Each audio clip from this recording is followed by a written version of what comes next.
प्रिय विद्यार्थियों, पिछले 2 व्याख्यान में हम अवध और अंग्रेज संबंधों के बारे में कर रहे थे। उसी कड़ी में आज यह तीसरा व्याख्यान है। इससे पहले के व्याख्यान में हमने एक जो संधि हुई थी स्कॉट और वहाँ के जो वेलेस्ली, वो जो संधि, मैं माफ़ करना, जिस संधि की मैं बात कर रहा हूँ वो 10 नवंबर 1801 में वेलेस्ली और नवाब के बीच में हुई थी। और यह एक प्रकार से थोपी हुई संधि थी। नवाब को केवल हस्ताक्षर करने थे। यद्यपि वेलेस्ली ने पूर्णतः अवध को अंग्रेजी राज्य में सम्मिलित नहीं किया और बाद में यह काम लॉर्ड डलहौजी ने किया था, परंतु राजनीतिक तथा सैनिक दृष्टि से अवध को उसने पंगु बना दिया था। आज जो हम बिंदु प्रारंभ कर रहे हैं वो है वेलेस्ली के जाने के बाद और लॉर्ड डलहौजी के आने से पहले। ये जो मध्यांतर है, ये जो बीच की एक अवधि है, उसमें अवध की क्या स्थिति थी। जैसा कि हम पहले भी स्पष्ट करते आए हैं कि अवध का प्रशासन दिनों दिन भ्रष्ट एवं शोचनीय होता जा रहा था। उसके मूल में अंग्रेजों का प्रभुत्व तथा उनके द्वारा किया जाने वाला शोषण ही था। वे भ्रष्ट प्रशासन से नवाब को आगाह अवश्य कराते रहे, पर उसके सुधार में उन्होंने कोई सहयोग नहीं दिया। लखनऊ स्थित रेजिडेंट अपने को निर्दोष सिद्ध करने की नीयत से नवाब को समय समय पर चेतावनी देते रहे। लॉर्ड हेस्टिंग्स ने नवाब के प्रति ऐसी उदारता दिखाई कि उसे बादशाह की पदवी से विभूषित कर दिया। लॉर्ड एमहर्स्ट, जो कि 1823 से 28 के बीच रहा, को भी नवाब के प्रशासन में कोई दोष दृष्टिगत नहीं हुए। उसके उपरांत लॉर्ड विलियम बेंटिंग को अवध के प्रशासन में कुछ कमियां नजर आने लगी। 1831 में वह स्वयं लखनऊ गया और नवाब को प्रशासन में सुधार करने के लिए चेताया। नवाब का जो वजीर है हकीम मेहदी ने अवध के प्रशासन के सुधार में बेंटिक से सहयोग मांगा था, परंतु बेंटिक ने उसे नवाब का आंतरिक मामला बताकर सहयोग देने से इनकार कर दिया। गवर्नर जनरल का यह रूखा जवाब पाकर वजीर मेहंदी ने, जो मेहदी है, हाकिम मेहदी, उसने त्याग पत्र दे दिया। अवध का प्रशासन बिगड़ता ही गया और इन्हीं परिस्थितियों में 1837 में नवाब नसीरुद्दीन की मृत्यु हो गई। इसी अंतराल में भारत के गवर्नर जनरल पद पर, जनरल के जो पद है, गवर्नर जनरल का पद है, उस पर लॉर्ड ऑकलैंड, जो कि 1836 से 42 रहा, वो सुशोभित किया गया। अंग्रेज़ों की दृष्टि से, सुशोभित शब्द मैंने बोला है। नसीरुद्दीन की मृत्यु पर नवाब की गद्दी के लिए गृह कलह प्रारंभ हो गया। ऑकलैंड ने हस्तक्षेप करके मोहम्मद अली को अवध का नवाब बना दिया। वह बूढ़ा था, निर्बल था। 1837 में ऑकलैंड ने इस नए नवाब के साथ एक नई संधि की। अवध के बिगड़ते प्रशासन को देखकर ऑकलैंड ने भी नवाब से यही कहा था कि वह या तो अपने प्रशासन में सुधार करे या वह अवध को कंपनी सरकार के हवाले कर दे। नवाब नाम मात्र का शासक बना रहे। इसी प्रकार का प्रस्ताव ऑकलैंड ने बोर्ड ऑफ डायरेक्टर्स, जो संचालक मंडल है, उसके पास भेज दिया, ईस्ट इंडिया कंपनी के संचालक मंडल के पास। मंडल के सदस्यों ने ऑकलैंड के प्रस्ताव को अस्वीकार कर दिया।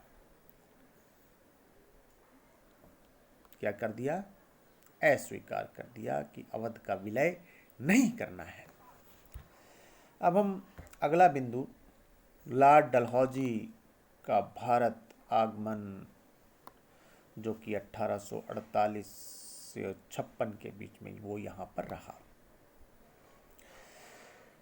1837 की संधि के अंतर्गत मोहम्मद अली ने ऑकलैंड को प्रशासन में सुधार करने का वचन दिया था, परंतु वह अपने वचन को पूरा नहीं कर सका।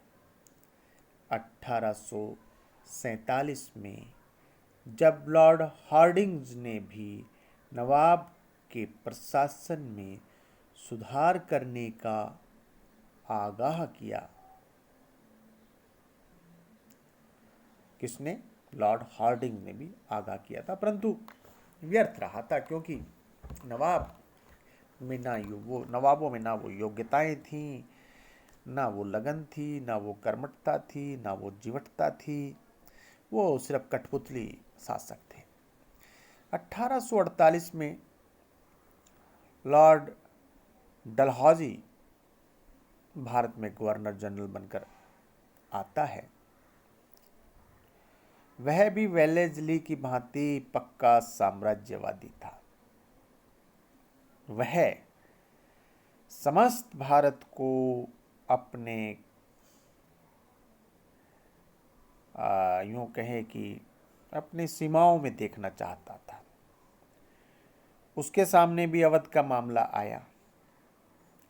लखनऊ में जो तत्कालीन रेजिडेंट था सेलिमैन और उसका उत्तराधिकारी आउटरम ने अवध के प्रशासन की रिपोर्ट लॉर्ड डलहौजी को प्रेषित कर दी।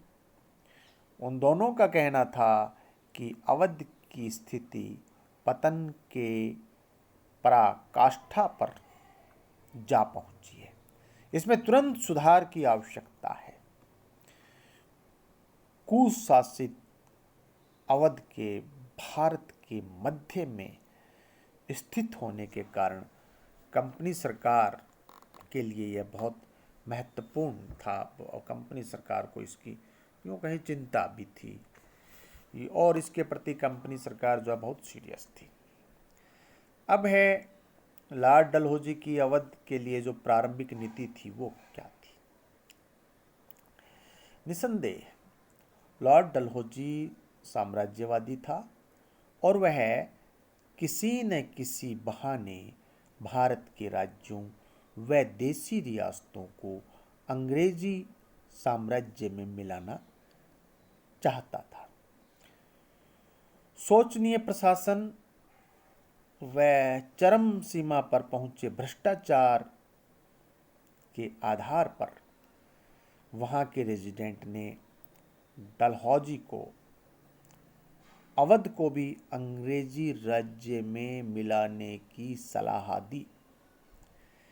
जो अधीनस्थ अधिकारी है उसने रिपोर्ट भेज दी है कि इसको अंग्रेजी राज्य में मिला लिया जाए। पहले भी ऑकलैंड ने भी इस प्रकार की रिपोर्ट अपने बोर्ड ऑफ डायरेक्टर्स को भेजी थी, इस बार रेजिडेंट गवर्नर जनरल को भेज रहा है, ये उन्होंने भेज दी थी। परंतु डलहौजी का विचार था कि प्रशासन ब्रिटिश सरकार अपने हाथों में ले ले, परंतु अवध के बादशाह के पास उसकी उपाधि, उसके महल आदि छोड़ दें। इतिहासकार पी.ई. रॉबर्ट्स ने इस बात को रेखांकित किया है। अतः स्पष्ट है, जैसा कि प्रोफेसर दत्ता लिखते हैं, कि लॉर्ड डलहौजी अवध की समस्या को उसे अंग्रेजी राज्य में मिलाकर हल नहीं करना चाहता था। अवध के नवाब पर 1801 से कुशासन प्रबंध का ही तो दोष लगाया जा रहा था। उसकी वफादारी, ये जो बात रेखांकित करने योग्य है, उसकी वफादारी में किसी गवर्नर जनरल ने आशंका व्यक्त नहीं की, किसी गवर्नर जनरल ने बोर्ड ऑफ डायरेक्टर्स के पास में ऐसी चिट्ठी नहीं लिखी कि जो अवध का नवाब है वो कंपनी के विरुद्ध कुछ कार्य कर रहा है या षड्यंत्र रच रहा है। इस प्रकार का कुछ नहीं था। कंपनी सरकारों से अवध के नवाबों ने समय समय पर जो धनराशि देने का वचन दिया उसे भी वे निभाते रहे। स्वीकृत धनराशि के अलावा अवध के नवाबों ने कंपनी सरकार के युद्धों में भी आर्थिक सहायता दी।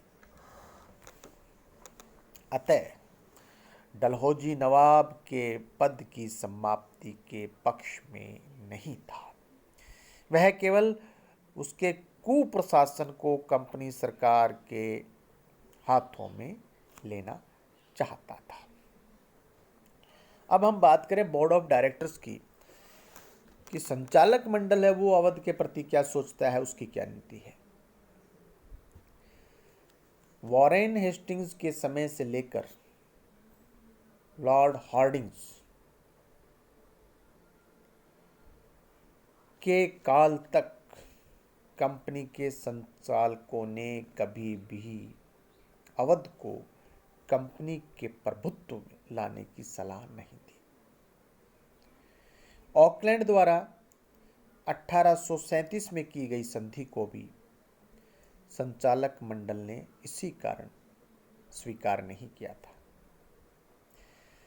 यह प्रथम अवसर था जबकि संचालक मंडल के सदस्यों ने गवर्नर जनरल डलहौजी के सुझाव के विरुद्ध इस प्रकार का निर्णय लिया। पी.ई. रॉबर्ट्स लिखता है, किंतु इंग्लैंड में बैठे उच्चाधिकारी ने डलहौजी के विचार को न मानकर अवध के विलय का निर्णय लिया। ये बात प्रोफेसर जो के दत्ता है उन्होंने भी ये लिखी है। डलहौजी ने अवध को अंग्रेजी राज्य में न मिलाने के लिए निम्न तर्क प्रस्तुत किए थे। पहला, अवध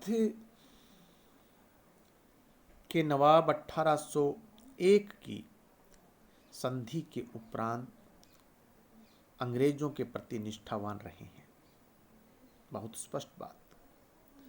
दूसरा, अवध का विलय करने पर संधि की कुछ शर्तों का उल्लंघन होता है। तीसरा, अवध के रेजिडेंट भी अवध के विलय के विरोधी हैं। उन्होंने लिखा है कि अवध को बेदखल कर छीन लेने से हमारे भाल पर कलंक का टीका लगेगा। ऐसा डलहौजी ने बोर्ड ऑफ डायरेक्टर्स को लिखा और रेफरेंस दिया वहाँ के रेजिडेंट का। तो बोर्ड ऑफ डायरेक्टर्स को डलहौजी ने लिखा था कि अवध को अंग्रेजी राज्य में न मिलाया जाए, लेकिन बोर्ड ऑफ डायरेक्टर्स जो है उसने डलहौजी के विचार को नहीं माना और विलय का निर्णय लिया। और इस प्रकार से अवध का विलय तारीख 13 फरवरी 1856। अगला बिंदु, संचालक मंडल के सदस्यों से मतभेद होने के कारण डलहौजी अवध की समस्या के हल से अपने आप को बचाना भी चाहता था। वह यह भी चाहता था कि इस समस्या को पेंडिंग रख दे और फिर उसके बाद में जो भी कोई गवर्नर जनरल आए वो इसको हैंडल करे। वो इसको एक बार पोस्टपोन करके लटका के रखना चाहता था, परंतु इसके साथ ही उसे यह आत्मविश्वास भी था कि इस समस्या को उसके उत्तराधिकारी हल नहीं कर सकेंगे। अतः उसने अपने 8 साल के प्रशासन के प्रभाव का लाभ उठाते हुए इंग्लैंड के अधिकारियों की इच्छा को 13 फरवरी 1856 को साकार कर दिया। अवध का विलय हो गया। रेजिडेंट आउटरम ने नवाब वाजिद अली शाह को वहाँ की गद्दी छोड़ने को विवश किया और उसे कलकत्ता भेज दिया। वहीं उसने अपने जीवन के शेष दिन 12 लाख वार्षिक पेंशन लेकर व्यतीत किए।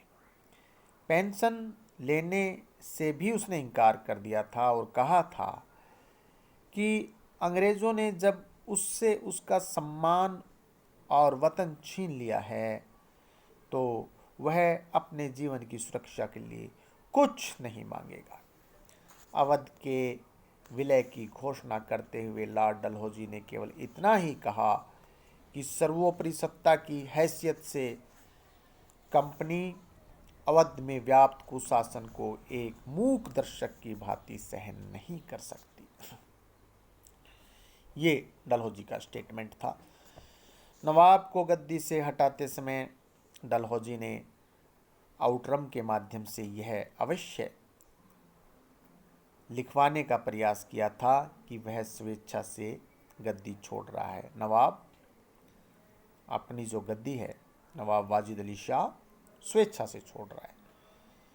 नवाब ने इस प्रकार के दस्तावेज पर हस्ताक्षर करने से इनकार कर दिया तो अंग्रेजी सेना ने उसे ज़बरदस्ती राज सिंहासन से बेदखल कर दिया और इस प्रकार 13 फरवरी 1856 को अवध का जो विलय है वो अंग्रेजी साम्राज्य में हो गया। अब ये कितना उचित था अनुचित था ये हम से जो है अगले व्याख्यान में करेंगे। बहुत बहुत धन्यवाद।